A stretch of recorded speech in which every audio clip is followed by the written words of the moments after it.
The first sensor malfunction occurred on an ordinary Tuesday morning at the Global Atmospheric Monitoring Station in Mauna Loa.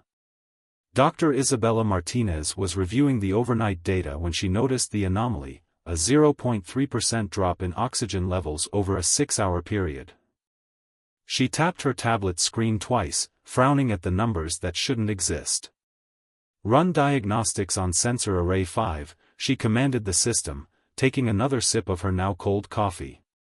The Hawaiian sun was just beginning to peek over the horizon, casting long shadows through her laboratory windows. The system chirped back almost immediately. "Diagnostic complete. All sensors functioning within normal parameters." Isabella pushed back from her desk, her chair wheels squeaking against the polished floor. This wasn't possible. Atmospheric oxygen levels didn't just drop by that much overnight. It would take decades of environmental damage to see shifts like this. She pulled up historical data from other monitoring stations around the globe. Her blood ran cold. Beijing, Moscow, Cape Town. All showing the same impossible pattern. "Dr. Martinez?" A voice called from the doorway. Dr. Raj Patel, her colleague in atmospheric chemistry, stood there holding his own tablet. His usually calm demeanor was shaken. "Are you seeing this? The oxygen drop? I was just about to call you." Isabella pulled up a global visualization. Red dots were appearing across every continent. "This can't be equipment failure. It's too widespread, too coordinated. I've already checked with 3 other research stations. They're all reporting the same thing." Raj walked over to her screen, his eyes scanning the data. "The numbers are still dropping." Isabella felt her scientific training warring with rising panic. In all of Earth's recorded history, there had never been a sudden, global decrease in atmospheric oxygen levels like this. It violated everything they knew about atmospheric chemistry. Over the next 72 hours, the scientific community erupted into chaos. Emergency meetings were called. Theories were proposed and dismissed. Equipment was checked, rechecked, and replaced. But the numbers kept dropping. By the end of the first week, the decrease had accelerated to 0.5% per day. People in high-altitude cities were the first to notice. Hospitals in La Paz, Bolivia reported a surge in patients with unexplained breathing difficulties. Athletes training in Colorado Springs began experiencing unprecedented fatigue. Isabella barely slept, her laboratory becoming both workspace and living quarters. She coordinated with scientists worldwide, analyzing patterns, searching for causes.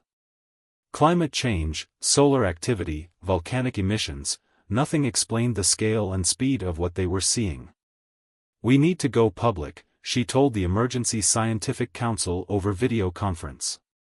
The faces of 24 leading atmospheric scientists looked back at her from screens around her office. "People need to know what's happening. The panic would be catastrophic," argued Dr. Winston from London. "We need more time to understand what we're dealing with." "We don't have time," Isabella countered, pulling up the latest projections. At current rates, within 6 months, oxygen levels will drop below what's needed to sustain human consciousness at sea level. "We need to start preparing now." The debate raged for hours, but in the end, they knew she was right. The world needed to know. The announcement came on a Friday evening, coordinated across all major news networks. Isabella watched from her lab as the UN Secretary-General addressed the world, her carefully prepared data visualizations playing behind him. The markets crashed within minutes. Streets filled with panicked crowds. Social media exploded with theories ranging from government conspiracies to alien invasion. But it was the quiet aftermath that haunted Isabella most. Standing on the observatory's viewing platform that night, looking out over the Pacific, she could almost imagine she saw it, the invisible thief stealing the breath from Earth's skies. Her tablet chimed. New data from the deep ocean monitoring stations. She almost ignored it, too exhausted to process more bad news. But something made her look. Her eyes widened as she read the report. Oxygen depletion in the deep ocean was occurring at twice the rate of the atmosphere. And something else, trace elements in the water that didn't match any known chemical profile. "Raj," she called out, her voice echoing through the empty facility. "I need you to see this." As she waited for her colleague, Isabella's mind raced with implications. This wasn't just an atmospheric phenomenon. Whatever was happening started in the oceans. And those unknown elements. She looked up at the stars, barely visible through the growing haze that had begun to form in the upper atmosphere. For the first time, she wondered if they were really dealing with something entirely beyond human experience. The oxygen wasn't just disappearing. It was being transformed. But into what? And more importantly, why? The answer would change everything they thought they knew about life on Earth. But first, they had to survive long enough to find it. The first oxygen riots broke out in Mexico City exactly 1 month after the announcement. At 7,350 feet above sea level, its 20 million residents were among the first to feel the effects of the rapidly thinning air. The wealthy had already fled to lower elevations, leaving behind a desperate population fighting over the dwindling supply of emergency oxygen concentrators. Commander Lucia Reyes stood on the roof of the Emergency Command Center, watching pillars of smoke rise from the city's eastern districts. Her tactical mask hissed softly with each breath, filtering and concentrating what little oxygen remained in the air. "Status report," she barked into her comm unit. "Hospital district secured, Commander," came the response. "But we've lost control of 3 oxygen distribution centers in Iztapalapa." The crowds, they're getting desperate. Lucia closed her eyes, remembering the city she'd sworn to protect, before the sky began to suffocate them all. Now, her police force had become oxygen guardians, protecting the precious facilities that kept the remaining population alive. Her comm unit crackled again. "Commander, Dr. Martinez is on the priority line from Hawaii. Put her through." Lucia had never met the scientist who'd first discovered the crisis, but like everyone else on Earth, she knew the woman's face. "Commander Reyes?" Isabella's voice was tense. "We've confirmed something you need to know. The oxygen depletion, it's not uniform. There are pockets where the levels remain almost normal." Lucia's pulse quickened. "Where?" "That's the strange part. They're underground. Deep cave systems, primarily. We're seeing stable oxygen levels in the Mammoth Cave system in Kentucky, the Krubera Cave in Georgia, even your own Sistema Sac Actin in Mexico." "The cenotes?" Lucia turned toward the south, where the vast underwater cave systems of the Yucatan Peninsula lay hidden beneath the jungle. "Yes. Something about these deep cave systems is different. The transformation process we're seeing in the atmosphere, it's not happening down there, or at least not at the same rate." Lucia's tactical training kicked in, immediately seeing the implications.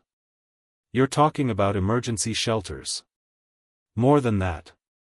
We need to understand why these places are different. I'm assembling a team. We need your help to access the Mexican cave systems." Before Lucia could respond, her comm unit erupted with urgent signals.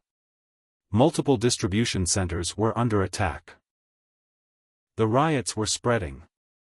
"Dr. Martinez, whatever you're planning, do it fast. We're losing control up here." "There's something else," Isabella's voice dropped lower. "The oceanic readings we detected? We're finding similar chemical signatures in water samples from these caves. Commander, I don't think this is a natural phenomenon.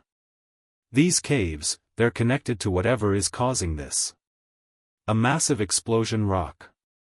The city's western quarter, sending a new plume of smoke into the darkening sky. The haze that had begun forming in the upper atmosphere had grown thicker each day, taking on a greenish tinge that made every sunset look alien. How soon can your team be here? Lucia asked, already moving toward the roof access door. Her security forces would need her on the ground now. 24 hours. We've retrofitted a research vessel with emergency oxygen systems. But Commander, we'll need armed escorts. What we found in those water samples, let's just say there's evidence of biological activity unlike anything we've ever seen before. Lucia paused at the door, her hand on the handle. Biological? You mean something's alive down there? Not exactly alive. Not by our definition. But active. And Commander? It's growing. The sound of breaking glass and screaming filled the stairwell below. Another oxygen distribution center under attack. Lucia made a decision. I'll have a team ready. But Dr. Martinez? Whatever you think is down there, whatever's stealing our air, you better be right about this. That's what worries me, Isabella replied. I'm increasingly certain I am. The next day dawned green and hazy. Lucia stood at the entrance to Sistema Sac Acton with 24 of her best officers, all equipped with the latest oxygen systems. The scientific team had arrived at dawn, Dr. Martinez, Dr. Patel, and 3 others whose specialties Lucia hadn't caught in the hurried introductions. They wore bulky diving gear modified with extra oxygen tanks. The cave mouth breathed cool air at them, its darkness promising either answers or death. Probably both, Lucia thought grimly. The latest atmospheric readings show surface oxygen levels will become critically low within weeks, not months as we initially projected, Isabella announced as they did final equipment checks. Whatever we're going to find down there, we need to find it fast. Raj Patel held up a device Lucia didn't recognize. We've detected massive energy signatures deep in the cave system. They started appearing just before the oxygen levels began dropping. Energy signatures? Lucia checked her weapon out of habit, though she doubted bullets would help against whatever was stealing the world's oxygen. Like nothing we've ever recorded, Raj confirmed. It's as if something down there woke up. Something that's been sleeping for a very, very long time. Isabella stepped to the cave entrance, her hand touching the ancient limestone. The last time Earth's atmosphere had such low oxygen levels was over 2 billion years ago, before the great oxidation event that made our planet habitable for complex life. You think something's trying to turn back the clock? Lucia asked, remembering her high school geology classes about Earth's ancient atmospheres. No, Isabella's voice was grim. I think something's trying to turn it forward. The atmosphere we're losing? It's being transformed into something else. Something that looks remarkably like what we think Earth's atmosphere will become in about 1 billion years. Why? That's what we're here to find out. Isabella activated her oxygen system and turned on her cave lights. But we'd better hurry. Because whatever's down there isn't just changing our atmosphere. Based on these readings, it's building something. One by one, they entered the cave, leaving behind the dying world above. None of them noticed the subtle shimmer in the air behind them, like heat waves rising from hot pavement. None of them saw the patterns forming in that shimmer, complex geometries that hadn't existed on Earth since long before the age of dinosaurs. The transformation had already begun. 3 hours into their descent, their lights illuminated something that shouldn't exist. The limestone walls of Sistema Sac Acton had given way to surfaces that were clearly not natural, smooth, geometric patterns that seemed to pulse with a faint internal light. This is impossible, Raj whispered, running his instruments over the walls. These structures, they're made of some kind of crystalline material I've never seen before. And they're growing. Isabella's hand shook as she took samples. The walls weren't just decorated with patterns, they were transforming, the ancient limestone slowly being converted into this new material. Even as they watched, crystal formations extended microscopic tendrils deeper into the rock. Commander Reyes, called Dr. Naomi Tanaka, their geophysicist. Look at these readings. The energy signatures are off the charts down that tunnel. She pointed to a passage that sloped steeply downward, its walls completely transformed into the crystalline material. Lucia checked her oxygen levels, still at 82%. The air here was different, just as Isabella had predicted. But something else bothered her. "Listen," she said. The group fell silent. In the depths of the cave system, they could hear something that sounded almost like a heartbeat, a deep, rhythmic pulsing that seemed to come from everywhere and nowhere at once.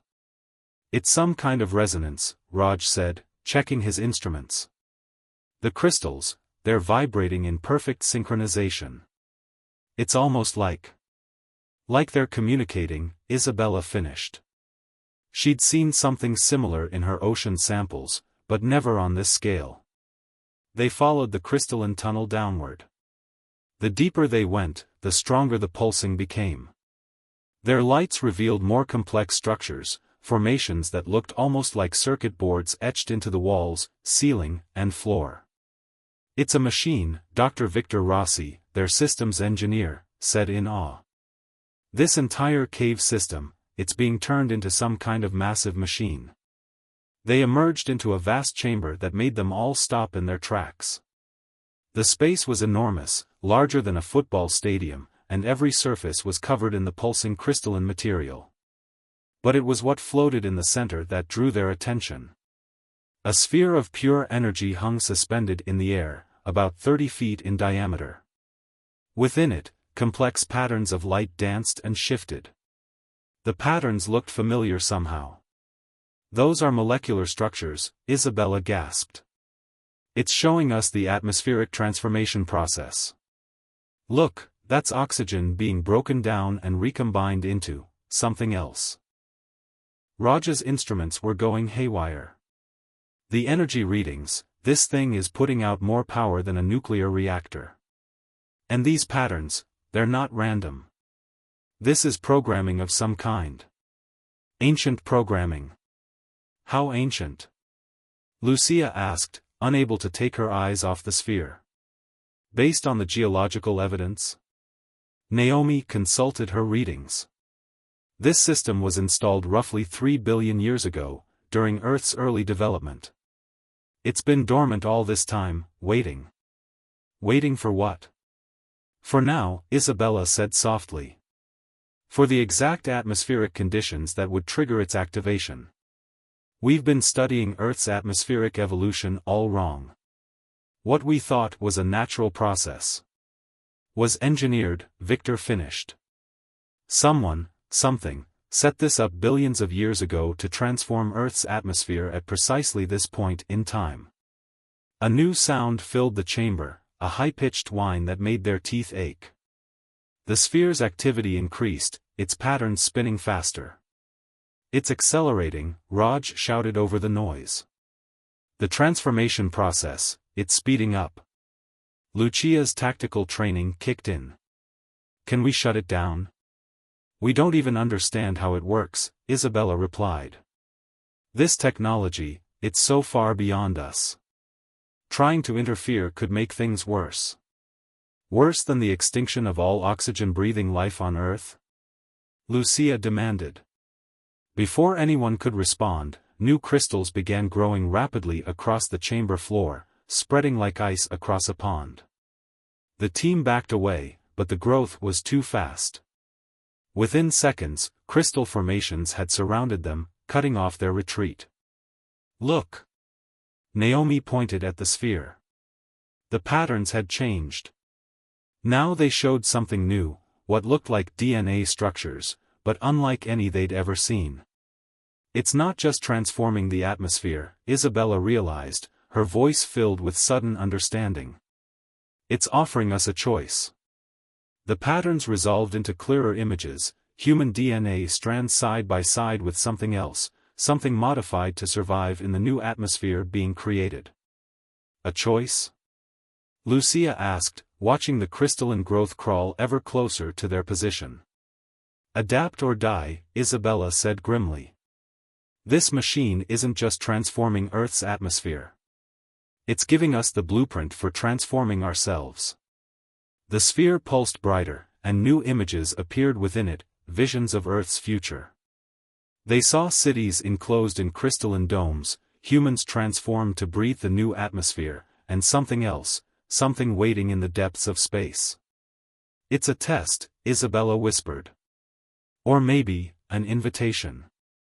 The crystals had almost reached their feet now. In the sphere, the two DNA patterns began to merge, showing them exactly what they would need to become to survive what was coming. Lucia raised her weapon, though she knew it would be useless. An invitation to what? Isabella's voice was barely audible over the machine's growing chorus. To join something much, much bigger than ourselves. The crystals touched their boots, and the choice was upon them. The crystalline growth stopped exactly 1 inch from their feet, forming a perfect circle around the team. In the sphere above them, the merged DNA patterns continued their hypnotic dance, showing possibilities that challenged everything they thought they knew about human evolution. We need to get this data to the surface, Isabella said, her voice steady despite the overwhelming situation. Her equipment was recording everything, but the signal couldn't penetrate this far underground. If we can transmit from higher up in the cave system, Raj suggested, we might be able to reach the emergency broadcast network. Commander Reyes checked her tactical display. The nearest suitable transmission point is about 2 kilometers back, but... She paused, watching new crystal formations spreading across the ceiling. The way we came in is changing. Fast. Dr. Tanaka's instruments beeped urgently. The atmospheric transformation is accelerating exponentially. Surface oxygen levels are dropping twice as fast as before. We have hours, not days. The sphere pulsed, and new images filled its swirling interior. They saw cities withering under the changing atmosphere, but alongside them, they saw other cities, enclosed in structures similar to the crystals surrounding them, filled with beings that looked almost, but not quite, human. It's showing us both paths, Victor said, his engineering mind trying to make sense of the alien technology. Either we find a way to stop this transformation. Or we embrace it, Isabella finished. Accept the genetic modifications it's offering and evolve into something that can survive in the new environment. Lucia's tactical training rebelled against both options. There has to be another way. We can't just let some ancient machine decide humanity's fate. Can't we? Naomi challenged. Look at what we've done with our time as Earth's dominant species. Maybe this was always meant to happen. Maybe we're part of something bigger, a grand experiment in evolution. The sphere's images shifted again, showing something that made them all gasp. Stars, thousands of them, with similar transformations happening on other worlds. They saw civilizations facing the same choice, some accepting transformation, others fighting it. Those that accepted changed into something new, something that could traverse the vast distances between stars without ships. It's not just an invitation, Isabella realized. It's an initiation. Whoever built this, they've been seeding worlds for billions of years, creating new forms of life that can join them in the cosmos. But at what cost? Lucia demanded. We're talking about the end of humanity as we know it. Or its evolution, Raj countered. Think about it, we've always wondered why we haven't found other civilizations out there. Maybe it's because they've all transformed, become something we couldn't recognize or detect. The chamber's crystalline walls pulsed faster, and new data streamed through the sphere. The genetic modifications it proposed weren't simple changes, they would alter humans at the quantum level, allowing them to exist in multiple states of matter, to perceive and manipulate dimensions they currently couldn't even detect. We need to make a decision, Dr. Tanaka said urgently. The surface atmosphere will be unbreathable within 24 hours. Even with oxygen systems, the pressure changes will cause worldwide catastrophe. Commander Reyes made a quick decision. Dr. Martinez, Dr. Patel, take your data and head for the transmission point. Lieutenant Santos will escort you. She nodded to one of her officers. The rest of us will stay here and see if we can find any way to slow this process down, give humanity more time to decide. There's something else, Victor said, studying new patterns emerging in the sphere. These genetic modifications, they're not just random changes. They're specific to Earth, to humans. This machine has been studying us, learning about us, designing the perfect transformation for our species. Perfect for who? Lucia asked. For us, or for whoever built this system? Before anyone could answer, the sphere's energy patterns shifted dramatically. A new image appeared, a timeline showing Earth's future. In one path, they saw humanity transformed, joining a vast network of evolved civilizations spanning the galaxy. In the other, they saw human survivors retreating underground, living in artificial environments, slowly dwindling as their technological systems failed one by one. Both paths are possible, Isabella said, preparing to head back up with the data. But we don't have much time to choose. The crystal formations began moving again, creating a clear path back to the tunnel they'd entered through. But as Isabella and Raj prepared to leave, the sphere pulsed one final time. In its depths, they saw something that made them freeze, images of Earth's distant past, showing that this wasn't the first time the transformation had been attempted. There were others, Naomi whispered. Other species that faced this choice before us. What happened to them? Lucia asked, though she suspected she knew the answer. They chose wrong, Isabella said grimly. And now it's our turn. As part of the team hurried back toward the surface with their crucial data, those who remained stared up at the sphere, watching humanity's possible futures dance before them. The choice they would make wouldn't just affect their own species, it would determine Earth's role in a cosmic dance that had been ongoing for billions of years. The ancient machine continued its work, indifferent to their deliberations. Above them, the world was running out of air, and time was running out for humanity to decide its fate. By the time Isabella and Raj reached the transmission point, the world above had descended into chaos. Their emergency broadcast cut through all channels, reaching crisis centers worldwide with data that would change humanity forever. My God, the UN Secretary-General breathed, watching the sphere's recordings. How do we even begin to make this choice for all of humanity?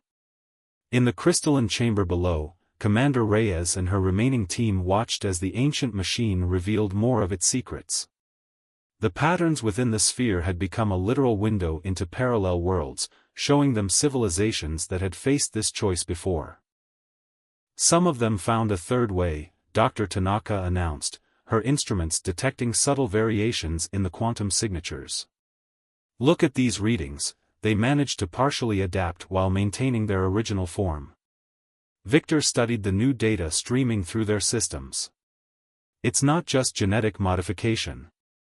The machine isn't trying to simply change our DNA, it's trying to unlock something that's already there, dormant in our genetic code. Above ground, the atmosphere had taken on a deep purple hue. Emergency oxygen shelters worldwide were overwhelmed. The wealthy had retreated to private bunkers, while millions faced the increasingly toxic air. Humanity had hours, not days, to decide. In major cities across the globe, something extraordinary began to happen. The crystalline growth they discovered in the cave system was emerging everywhere, not as an invasion, but as a support structure. Massive crystalline domes began forming over population centers, creating breathable environments even as the outside atmosphere became lethal. It's giving us time, Isabella realized, watching the data from her emergency command center in Hawaii. Time to make the choice, to understand what we're being offered. The sphere's genetic blueprint revealed its full complexity. The transformation it offered wouldn't just allow humans to survive in the new atmosphere, it would awaken abilities that seemed like magic. The power to exist in multiple dimensions, to communicate across vast distances instantly, to shape matter and energy with thought alone. But would we still be human? The question echoed through crisis centers worldwide as leaders debated humanity's future. In the chamber below, Commander Reyes made a discovery that changed everything. "These patterns," she said, pointing to ancient markings now visible in the crystalline walls.